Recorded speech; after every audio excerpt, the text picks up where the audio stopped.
end, where he was defeated, of course, by Frenetic, bringing everything round full circle. But I think, yes, I think you hit the nail on the head, where some of Viper's techs in this matchup, in this overall best-of-5 series, might just be a bit of a whiff, because Frenetic does just tend to play the more punishing, quicker, tempo-based aggressive decks that punish you for having these whiffed tech cards in your lineup, right? Where you are looking to take advantage of those in slightly slower matchups.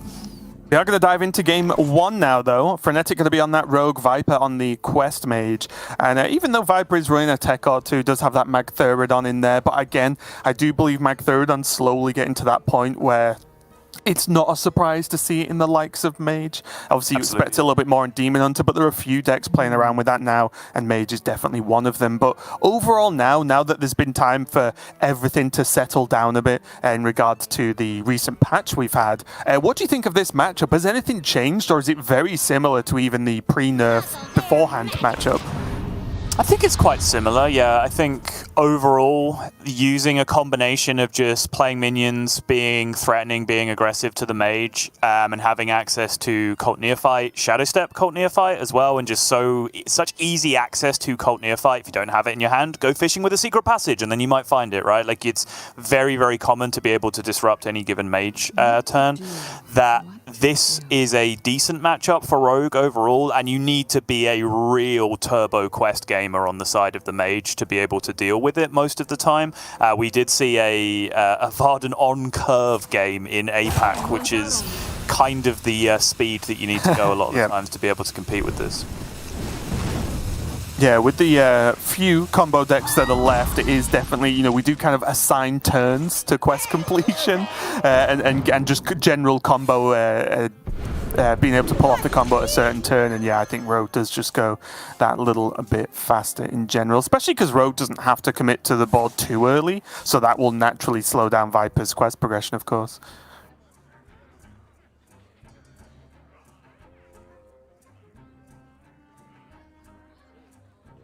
Already, it's that tough choice of having Cram Session in your opening hand. Means that, do you just have to be sad and play it for a card draw if your hand isn't really speaking to you, and just miss out a little bit later on? The big question really is, does Viper think there is going to be a little bit later on to miss out on, or if he doesn't really just start cycling now, is he just not going to go fast enough at all? It's a tough call. It is, yeah, particularly when you are talking in terms of that, is there going to be a later? Because I think one of the reasons why so many people are so greedy with Cram Session all the time is that you can argue that even if you speed up your quest by 1 turn by playing a Cram Session early, you then slow down killing your opponent by at least 1 turn after you play the quest reward, because you don't get to then just jam a Cram Session and rip all the damage out of your deck, right? You kind of have to draw through it incrementally. So I do think Cram Session is just such a must-keep card. Generally, the first one won't be played until the second one is at the very least secured in your hand. Frenetic going to get a draw with the field contact, but I was even going to say this anyway. I imagine it's going to be Shadow Stepped here just to get it back in hand, get it cheaper, and then suddenly with Octobot and a very easy way to proc it, Frenetic can almost choose when he wants to at least have an initial big turn.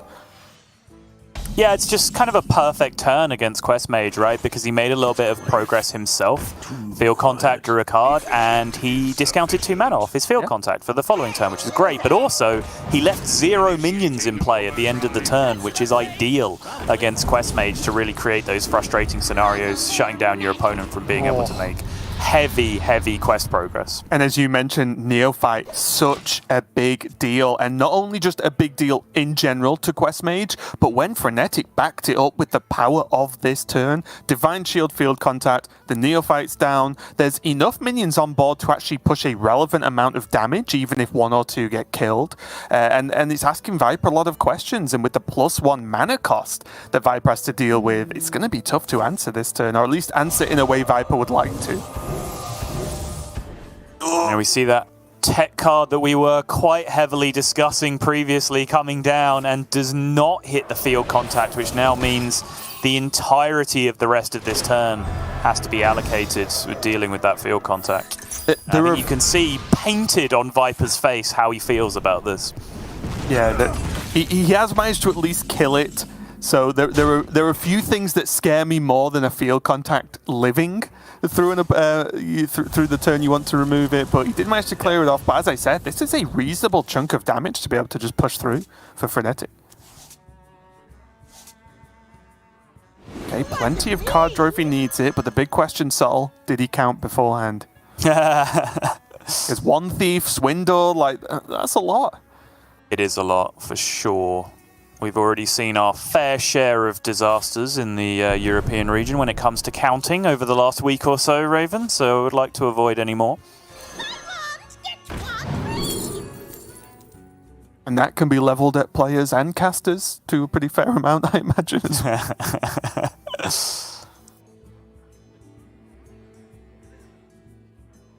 Nothing too great here for Frenetic.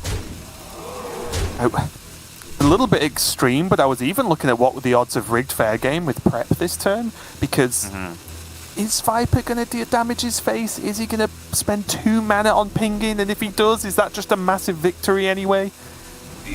Well, I think the problem is that plays way too close to the knuckle in terms of the card draw, right? Like, I was already concerned when the swindle came down about the hand size. Even with prep rigged fair game coming out of that hand, you know you're still in trouble with your hand size, because Viper would look at that situation and just say, well, no, I'm not going to ping you in the face. I'm going to let you burn your deck at that point. Yeah, so I think it was a difficult hand to navigate. I think anywhere between like 5 to 7 cards in the original hand is usually fine to Secret Passage. It's just that he hit so much value generation and so few dumpable cards that he was struggling to actually do anything clean. I'm really surprised he didn't get rid of a prep, though, because he is going to burn a card here, right? He is. So I think that is always worth dumping a prep for. He already has a Garrote reduced by 1 anyway. It's true. And I think also, particularly because he's not playing against a Cult Neophyte deck, right? Like, sometimes prep can still be useful as 1 mana save 2 mana if you really want to beat those Cult Neophyte turns, but in this case I don't think prep is particularly useful, so I totally agree. I think one of them probably should have been thrown away during the Secret Passage turn. Viper now does have his targets for these flurries. Going to be able to progress his quest and cross over with the second flurry if he went for it, but I'm not sure. Did he not get to pick? No, I don't think he did. Alright, I mean, that sucks. It's a very good card in the deck, but it's not a game-losing burn. Not the end of the world. It does continue. Yeah. Imagine this is going to be 1 drop. Would have been a lot better with a Shadow Step. Also true, yes. Oh, a lot better with the Shadow Step. Yeah, no great surprise he's taking a 1-drop here. Obviously, Frenetic's only real enemy right now is himself with the hand size that he has right now, right? So there's no way he's taking any kind of value golem here. Just goes for the aggressive push with the 1 mana golem instead. Makes perfect sense. He can prep, cram, Plunderer and just not have to trade and push more damage. Fair. He seems to be really valuing these preps. He does. I'm not entirely sure why. It has to be said. Now for Viper, he does have Ice Barrier, so that will gain him something, especially because Frenetic has gone for such a big board focus. But one of the drawbacks here at this moment for Viper is the board focus hasn't just been made this turn or pushed this turn. Frenetic's got Viper down to 19, so even if he does go Barrier and slows down this board or cleans up some of this, the board-based strategy is really already paid off for Frenetic, I think, and pushed plenty of damage for it to be worthwhile. That maybe, if half the board gets cleared or frozen against a Secret, maybe Frenetic wouldn't even proc it at this point in the game. Yeah, I think that's a very reasonable thing to do at this point, because he's well in range of just being able to do it, even with what he has, right? Even with the Shadow Steps gone. 1 Shadow Step used, obviously, on the first field contact. 2nd Shadow Step burned after the Secret Passage turn, which actually, on reflection, I do think now, looking at it a little bit more, does make the prep somewhat useful, right? Because he knows if he is going to go for a power draw turn for the OTK with the bleeds at some point, he's going to have to do that with a 3-mana field contact.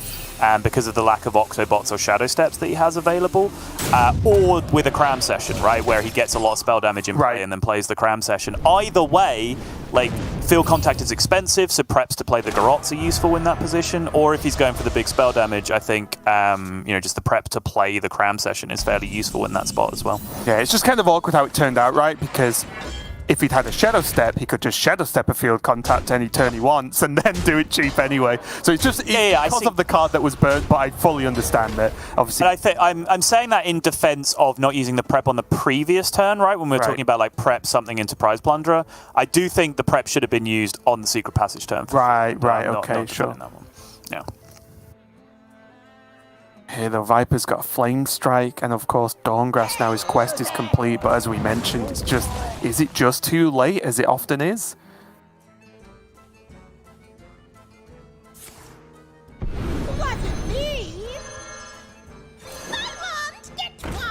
Looks like Frenetic wants to do this at the very least over 2 turns here, so Viper will have a turn to get Dawngrasp down, but as we mentioned, this is the point now where Viper's kind of largely out of stuff, so even the turn that he needs to play the Dawngrasp is kind of a free turn for Frenetic at this point. Right. So I think he is doing the right thing, identifying how many turns he has to be able to get this done.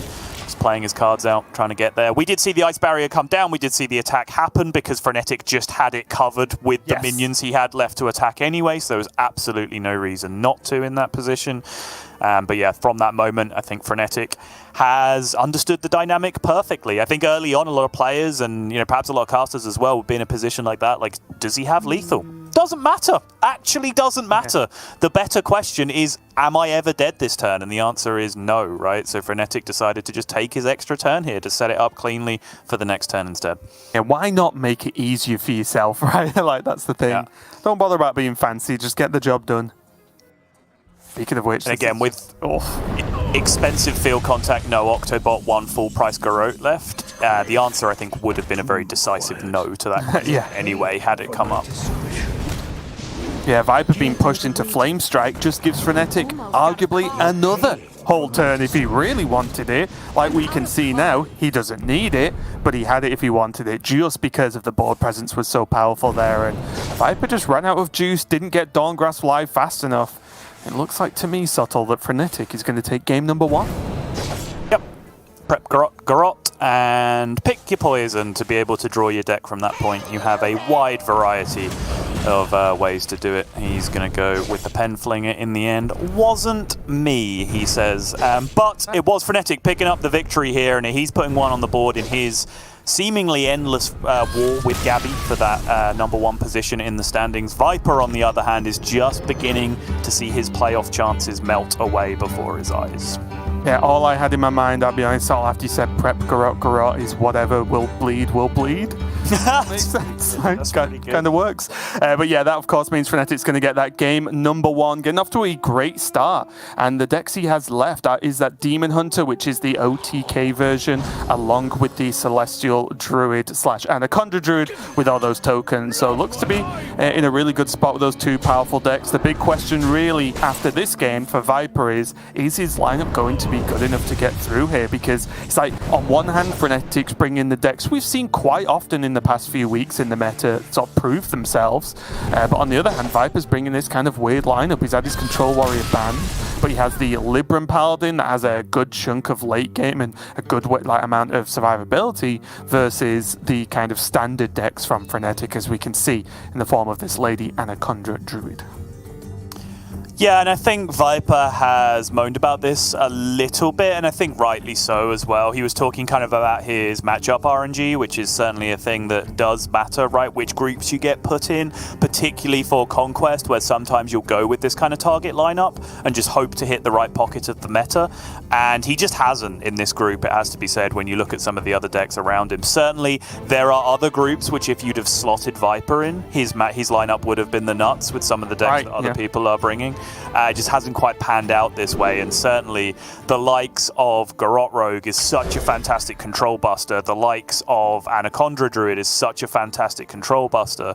The likes of Face Hunter, yeah, you can have that argument, right? But I think Frenetic smartly identifying that the danger deck on the other side was the actual Control Warrior, like the purest actual control deck that Viper has available, and by banning that out, I think he has fairly smooth sailing for a large majority of the possible matchups matchups he could face in this series. Yeah, and the biggest deal as well is Viper felt threatened enough to actually ban the Hunter as well, so it's just a victory all around, I think, at least how the lineups have started to clash. But we are diving into game number 2. Viper going to be on the mage once again, of course. Frenetic jumping over to his druid. Quick reminder, this is Conquest, so we're not having any last hero standing, winner stays on style combat for the rest of the season. It is going to be Conquest this week, Conquest for playoffs, and then we'll see what happens later on afterwards. But for now though, Frenetic, Fungal Fortunes, Overgrowth, now he has Glowfly. Is Glowfly something he will want to play in this matchup, Subtle, or do you think he'll kind of avoid it and just go straight for Celestial because he has it in hand? I think generally against Mage, you just want to slap Celestial, right? Like, I think crucially, Viper has the Maggie already, which is a really, really big deal. Again, I talk about this a lot. There comes a point in most metagames where people just get sick of Druid and put Magtheridon in their decks, right? That's kind of the #1 matchup that you improve your chances against by having it in there. So I think that's crucial, whether or not it comes down before the alignment or as the immediate 1-mana response after alignment, you know, whatever option you choose to go with. I do think it's very, very important that Viper has that option. Perhaps if the game develops in a certain way, we'll see like Magtheridon come down and then Frenetic will sort of consider his options, wait for the Fire Sale maybe to come out and then throw a Glowfly just to kind of contest board before the Celestial alignment, just as a reaction to what he's seeing going on. But I guess we will see that happen now because, yeah, Viper says, well, I've done the thing that my deck's supposed to do in the matchup. All right, I've done my job, sip of coffee or whatever, and let's see what happens. Let's see how this pans out. Yeah. Is this just a great arbor up? Look at it. Is a pretty sick arbor up, yeah. These are just threats now. Yeah, they sure are. We've already seen previous matches where obviously the Magtheridon has been kind of held to activate, so these have started to push 3 every turn. But when they're pushing 9 every turn, Soffel, we need to have a very different conversation. Oh, it's grim, isn't it? So Primordial Studies is now your #1 out, right? If you can get there. Could tradable for it. Oh, wait.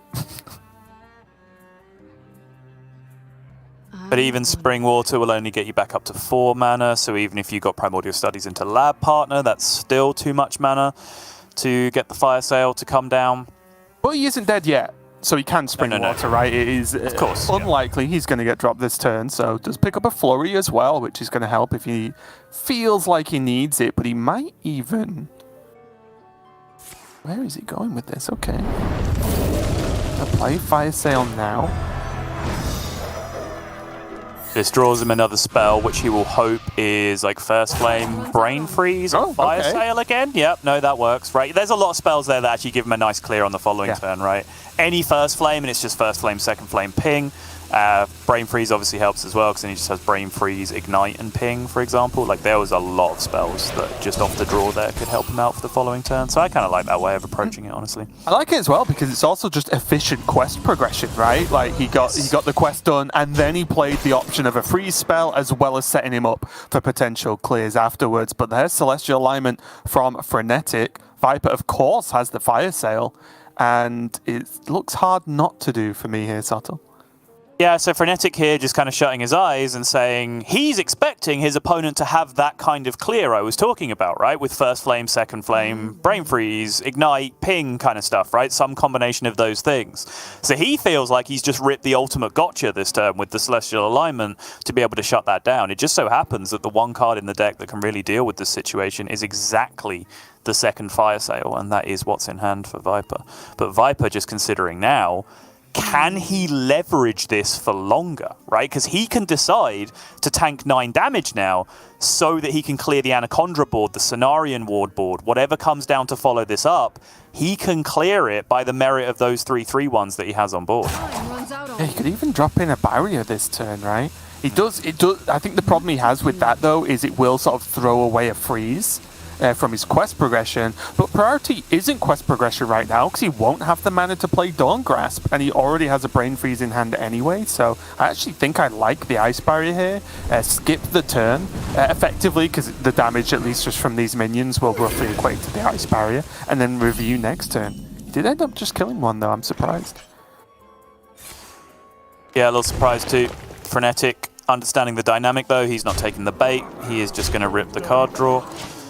Gets the triple draw, Nourish and Overgrowth found now, so he will be able to leverage a huge advantage with mana over the next few turns. If he chooses to ramp with the Nourish, he can choose to draw with it, because even though he has Fungal Fortunes in hand, Nourish does one thing in particular that Fungal Fortunes does not, which it is cheats. very important to Frenetic right now. I imagine again Viper was looking for some cheap removal. Was there anything hyper specific he was after? I don't think so.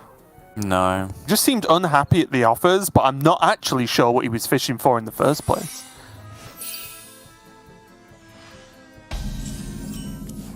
Rough though how the sort of tiptoeing around Magtheridon goes, right?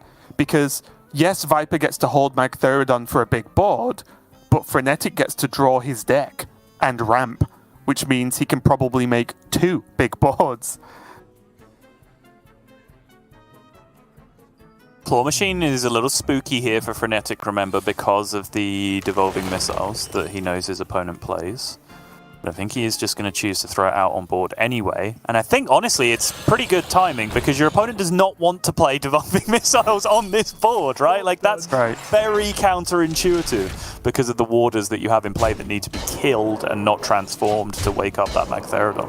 Viper does have a way to play around that, though, but it does proc the Magtheridon. So, again, it's just this little back and forth. Then he doesn't, right? Because if he procs the Magtheridon, that kills the Claw Machine, and he doesn't get to devolve it, and then then that draws. Oh, of course, I'm being very dumb. Yeah, you're right. Yeah, you're right. This is just rocking a hard place here from Frenetic to play it. Like just I was hit initially. the devolves. Yeah, Easy. Just 3 to the crush left. it. Easy.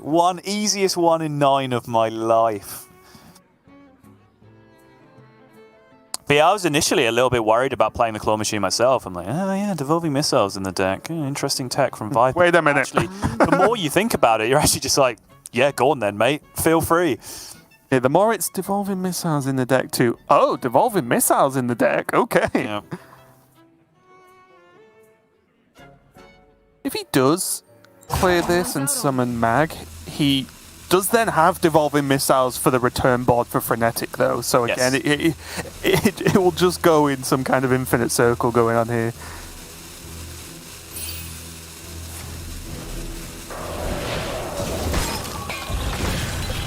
Oh, so he's going to just give him the Anaconda. Fine. Fireball to the face, put some pressure on, and then he's just going to say, look, yeah, you play Anaconda, I dare you, because then the whole board's going to get destroyed. The one thing I was wondering on the previous turn, though, Sottle, was could Frenetic have actually just played a Glowfly turn and just make Viper AoE the board? I like that. I like that now as well. Yeah, I think that's a very, very good idea. I do think just securing the bag with the Anaconda was worth what Frenetic did on the previous turn, right? Just getting the Claw Machine down. I think that does make a bunch of sense. The rest of his turn was dedicated to playing a bunch of ramp, which I think makes sense as well. But yeah, I think this is the perfect irritating amount of threat, right, to throw down, because now you're saying you can't just Ice Barrier and tank this. You can't just pick a couple of things off with a couple of spells. You've got to clear this board now or you're dying. And as soon as that happens, Frenetic will then respond with the Lady Anaconda pop-up. Yeah. Because that's the problem, as you mentioned, right? Like, Viper's still got Solar Arbor. Frenetic's got Solar Arbor still in the deck. So even if it's not like it's just the minions left over that will attack. They can be buffed a lot and just end the game. So I think you are right. Viper's got little choice here. And at least doing it this turn, he can then potentially think about Dawn Grasp if there's no crazy turn from Frenetic, although that is a slim to no chance with Anaconda around. Yes, and an Anaconda that you know is around as well, so you spend a long time this turn trying to formulate a condition that does not clear this board and activate your Magtheridon. Like, it's so weird to think about Hearthstone in a dynamic where, well, if I get a 12-12 on board this turn, I immediately lose the game. But that's kind of the reality of the situation, right? Because you just lose so much ability to have any impact. And it's not like your 12-12 is racing anybody, because your opponent's about to gain 32 armor this turn, know, on the other side, right? So it's just such a frustrating situation to be in. I think the hope for Viper will be that devolving missiles, the brain freeze to be able to just buy some time. Now he has Flurry as well to try and, just take the board apart over the course of multiple turns.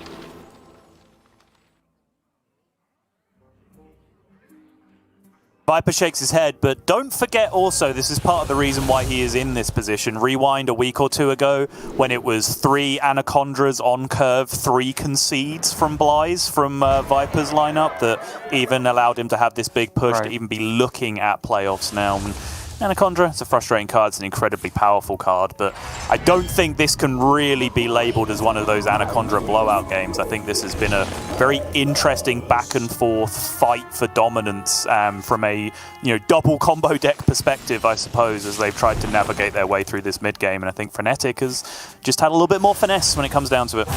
It's been like a good thriller, hasn't it? You never really know who it is or anything until the very end.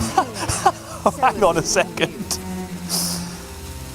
Frenetic waited for as long as possible with those germinations because he wanted to germinate something better than his Anachondra, but just nothing came out. Yep. Just a bunch of 8-1s. He's just playing around devolving. It's fine. Okay, I like that. Finishing on Celestial, though, limits Viper's options quite dramatically here. It does.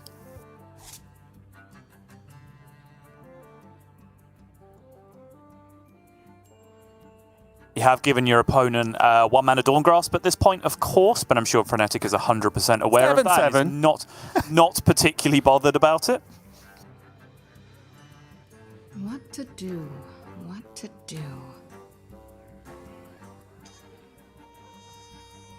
The Flurry in hand, by the way, is rank 2. I know that interaction can be a little bit confusing sometimes, but essentially it retains. If it has ticked up and upgraded while in hand, it will retain that, even though you have been cut down on mana.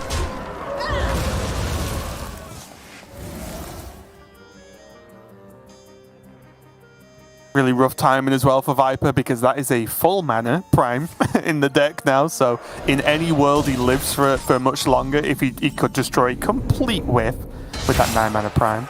But I think that was with Arbor always death. Yep, that was always death. Even if it hit maximum power off the board with the 2 freezes, it was still exact lethal with the Arbor up that Viper knew he had at that point. So not sure there was anything he could have done with his deck at that point unless there was any kind of ridiculous devolving missiles out, but most of those tended to go away when Doomsayer was cycled out of the core set, so it seemed unlikely that Viper was going to find anything to do there. But super interesting, like right from this point, and Viper, you see the reaction right away. It's like, okay, that's all I can do. Plan A was to nuke the board straight away, have a 12-12, hit you with a 12-12 every turn, right? That was plan A. That's what the wide arms, the arms wide open, the Creed stance was all about in the end. But when that was diverted, it was this weird tug of war between Viper actually not wanting a 12-12 and Frenetic trying to force him to have a 12-12 on every turn. Yeah. I insist. Complete reversal of expectations in the end. But as I described a number of turns ago, Frenetic was just waiting for that moment where the board clear from the Magtheridon was dealt with, and then he was going to respond with the Lady Anachondra in kind. But I think most important turn of the game for Frenetic, the recognition of that turn, that he was absolutely fine to just play Claw Machine on the board, even though there was a devolving missiles in the hand on the other side. Oh, that was really good. I also just think that the 1-2 punch there of having the Arbor up to respond to the Magtheridon and then having alignment to follow up with very shortly afterwards was just, from the beginning there, going to make it incredibly difficult for Viper to come back from. But moving on now to game number 3, Frenetic, I think, is online for a potential sweep here, Sottle, because OTK Demon Hunter, again, just looking at Viper's overall lineup, especially with him banning out Warrior, which can sometimes get a little bit tricky with Bulwark and Mutinous, for example, looks to be really good, and Viper's just going to keep on going with the Mage. I do think it's super interesting looking at the way Demon Hunter decks break down now. I actually called this out last week when we kind of got into like weird hybrid Fell Demon Hunter territory. My question was, why aren't more people just playing OTK Demon Hunter? Why hasn't that happened? And now we've come into this week and a lot of people are just playing straight up OTK Demon Hunter, which I like to see. But I do think it's interesting when you look at like deck lists like the graphic we just saw. There's kind of 3 questions that you ask yourself, right, which go very nicely with the 3 key cards that we highlight. Number 1, do they play the quest? Number 2, do they play glide? Number 3, what's the win condition at the top end, right? And you can kind of answer those questions very cleanly, because I think those 3 things are what change the matchups most significantly. Quest, glide, and whether it's a Jace win condition or an Il'gynoth win condition or whatever else is at the top end. I do think when players choose to bring Demon Hunter, they just spin the Yogg wheel. Yeah. Let it, and it just lands on one of the 8 different forms of deck it can be, and go, okay, I'll take that this week and see what happens. Because it's such a similar style of deck every single time, but also different enough for it to make a huge impact to matchups, like you were saying. It's a bailout. We're bailing them out. Let's let them know. What? Silence. Yeah, no, it's okay. Should I have got something? I have no doing idea. something wrong? I would never say that you should get one of my references, Raven.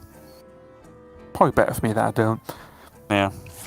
Here though, Frenetic is just going to get cooking with the glide. A card we have seen have some major impact over not only the past few weeks, but just since it started getting tested out in some of these lists, right? Players didn't jump on it at the beginning, mainly when Demon Hunter was more aggro-based, but now with these combos, with quests, with the choosing to be able to mess with your opponent's hand or not, and glide still does what it does for you. It's so second and third best feeling in Demon Hunter when you glide for a discount quest step and you hit either Sigil or Tusk Piercer. That's the third best feeling. Second best feeling, you hit them both. First best feeling, Talented Arcanist Fell Barrage to your opponent's face. Oh, I thought you were going to just be like, first best, brutes. Come on, I am a man of culture, Raven. Do I look like a brute player to you? I'm not going to answer that. Okay. Hey though, Frenetic just getting along so quickly. Well, there's an Arcanist. Can we find a Fell Barrage somewhere? Just getting along so quickly with the quest, and Viper, that glide really didn't help him out, did it? No.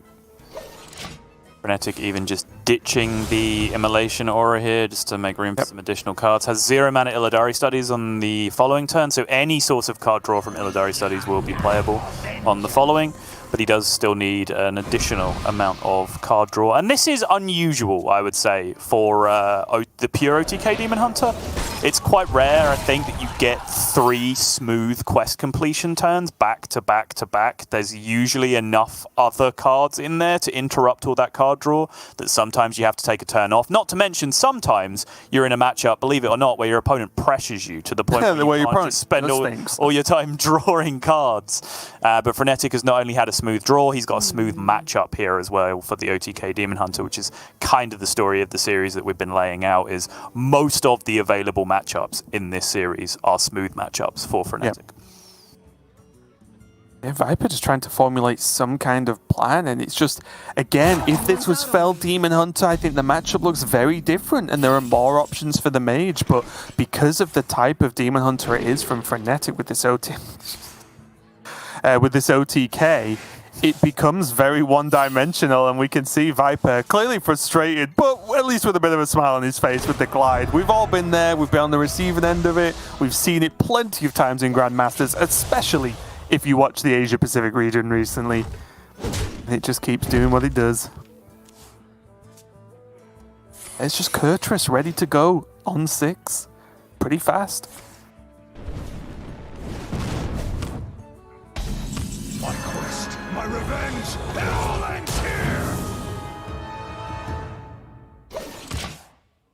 Yeah, I imagine Frenetic's going to wait for any of this card draw to go next turn to potentially get more out of it with Outcast.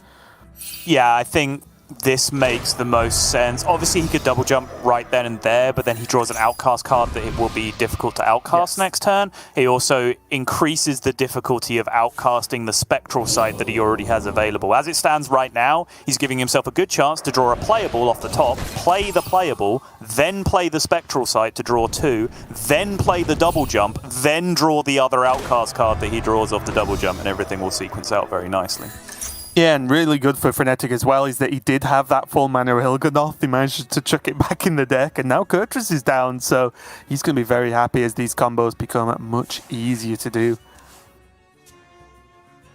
Viper just struggling, not hitting enough card draw, cycles through the fire sale, but what's he supposed to do? He can't really do anything at this point. Nope.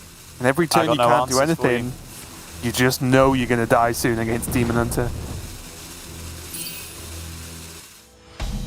Yeah, absolutely. The only small blessing right now, I guess, for Viper is that there are still so many cards left remaining in Frenetic's deck, but those are going to get chewed through incredibly quickly. Frenetic can now start working from the left-hand side here if he would like to. Spectral Sight for 0. He can quite happily drop I-Beam and Illidari Studies from the other side if need be as well to be able to get outcast on the other Spectral Sight, but no need because he's hitting Acrobatics. And he is an Il'gynoth away now at this point. He might just choose to dump this Arcanist just to keep the card draw going with the Acrobatics. Yeah, I agree with this. Remember when Sottle said that the Frenetic had a lot of cards left in his deck about 30 seconds ago? Oh, how times have changed. 3-0 mana Moargs. Oh my goodness. Yeah. It's all over. It is all over. Il'gynoth, 3 Moargs, 2 I-Beams, and a Fell Scream Blast. That spells disaster for you at Sacrifice. Honestly, this is probably the cleanest OTK Demon Hunter game I maybe have ever seen. Like, I'm not even joking. Like, sorry, Raven. Do you remember the one from Blythe last week where he just killed Bunny off like the second quest proc? I've ever seen this week. Okay, yeah, Is that better? Yeah, that's much better. Got to admit, though, this was about as smooth sailing as you could ever want. Yeah. Yeah, I think, the Blythe one was an outlier in terms of just how ridiculous it was, just the particular discounts that he hit and the particular order that he hit them. This is, when you design a combo deck, this is the perfect outcome that you envision when you build the deck in the first place. It's just everything working exactly as intended.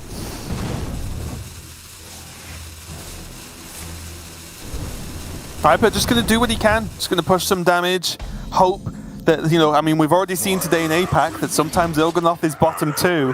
But us at home, we can see.